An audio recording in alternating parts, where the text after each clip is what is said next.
But let's go to the 250 highlights, show you what went down. It was pretty straightforward, and on the same topic, the same thread, the same theme, if you want, as what went down in the 450s, there was one dominant rider, and it was this guy here, Levi Kitchen. I mean, it goes back to, I still segueing from last week in Seattle, Diff. I mean, he's just another guy. He's in his own zip code, if you will, for this class, this Western region.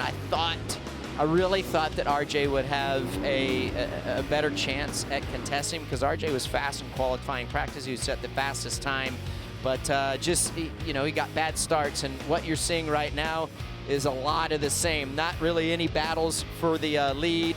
A little bit here earlier at Juju Bumare early on with this rookie, but once Levi Kitchen gets by, it's all over from this point on. Just an incredible pass. Well, a big compliment to Julian Beaumaire. Kitchen said, I had to work hard to get the kid. Yeah. He's only 17.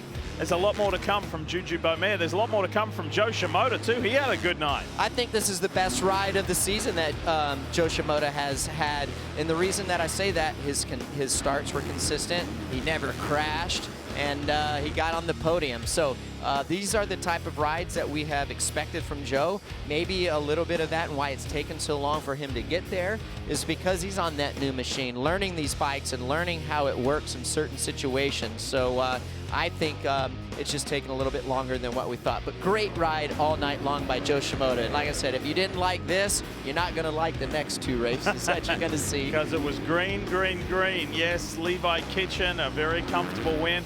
Not by the same huge margin that he had in Seattle, but of course shorter race distances. Had to work hard for it at the start again, but once he got that Monster Energy Pro Circuit Kawasaki out in front, it was see you later. However, in this one,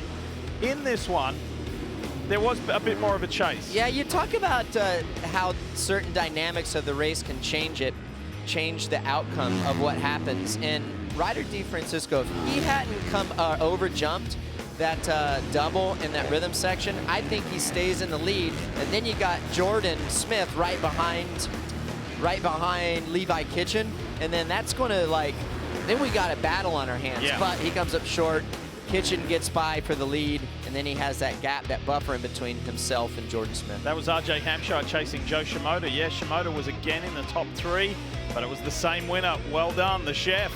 He was cooking some sweet things tonight in St. Louis, that's for sure. He was cooking with bacon grease is what he was cooking with, and I always love watching RJ. He's going to send it. He's going to give it 110%. You can see it in his riding, but just comes up short, and those starts really hurt him those first two races. Talking of starts, there you go again. Shimoda and Kitchen out of the gates for the third and final race in the Triple Crown. Great. Yeah, it was a great ride by RJ here and Kitchen. What I liked about Kitchen in this race was he got pressure from RJ. RJ was on him, and you know, he responded. He kept his poise. He didn't override. He let the race come to him. RJ caught up, and he you know, he got held up by some lappers, but he kept chipping away, pulled back the gap, and like a true veteran, this guy he's class of the field right now. And joins fellow Kawasaki rider Austin Faulkner as the only other to sweep the 250 Triple Crown here in St. Louis. That's pretty good. Jordan Smith and Joe Shimoda on the overall podium as well, celebrating a really productive night. I want to see what that does for Shimoda's confidence. Here's the reflection here. It's a straight win-win-win for Levi Kitchen. For Joe Shimoda, second overall. That's huge. Yeah, again, fabulous night. This is the best race for Joe Shimoda of the season for him. Consistent starts, no tip overs, so he's got a lot to look forward to going into Nashville in a few weeks. Yep, so there's a little bit of a break, and it looks good for Levi Kitchen. As Ricky said, heading to that next one, look at that.